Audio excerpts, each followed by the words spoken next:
Secara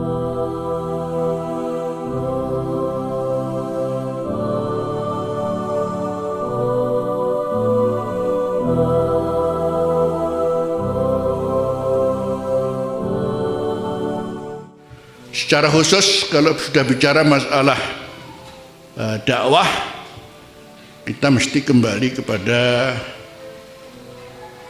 firman Allah dalam surat An-Nahl ayat 125-128. Yang ini jadi menyimpulkan dakwah para nabi yang kemudian didakwahkan oleh Allah kepada Rasulullah secara khusus sallallahu alaihi wasallam. Kita mengambil intinya karena kita mengambil dari Sayyidul Awwalin wal Akhirin untuk bisa membaca bagaimana sebelumnya para nabi juga alurnya sama dalam berdakwah. Tapi untuk lengkapnya sudah tentu semuanya dalam ayat ini, yaitu ud'u ila sabili rabbika bil hikmati wal mau'izatil hasanati wajadilhum billati hiya ahsan.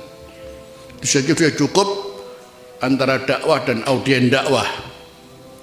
Sudah dibagi siapa mereka yang kita dakwai sebagai audien. Kalau bil hikmah sudah tentu adalah karena ketajaman ilmu dan nalar. Jadi hikmah jangan sekedar diartikan cuman kebijaksanaan. Itu menerjemahkan dengan bahasa Indonesia si waduh maknane iku. Hikmah kebijaksanaan. Itu makna yang sangat cetek. Hikmah itu sebetulnya adalah ketajaman ilmu dan nalar.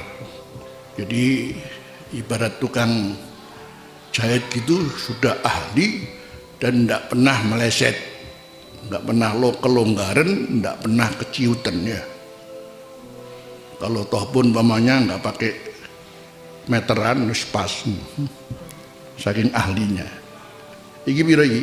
Panjang ini pas sudah ya. Nggak usah pakai meteran.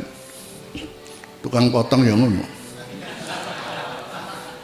Wis mesti ganteng ya. Wis gak ngukur barang ngono.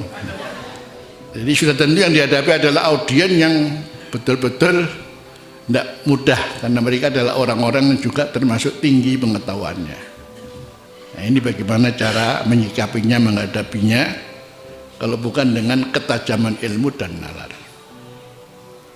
Bil mau'izatil hasanah karena mereka adalah masyarakat awam. Masyarakat awam sehingga perlu mau'izah yang hasanah. Makanya kalau ada istilah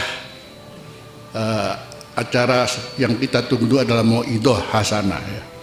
Kita menan apa ora mau'izah iki? Jangan-jangan mau'izahnya ngelokno wong. Jadi waktu mau'izah kemudian ngajak ada provokasi, ada ngerasani wong, ngelokno wong. Itu mau'izah hasanah, mau'izah sayyi'ah itu. Kan ada tipe guru yang perlu kita bagaimana menganggapnya seorang guru yang baik itu ketika bicara di umum. Karena Rasulullah memberi pendidikan kalau ada orang salah secara umum itu Rasul mengatakan mabalu aqwamin. Apa ini kaum ini kok begini? Tidak pernah menunjuk orangnya.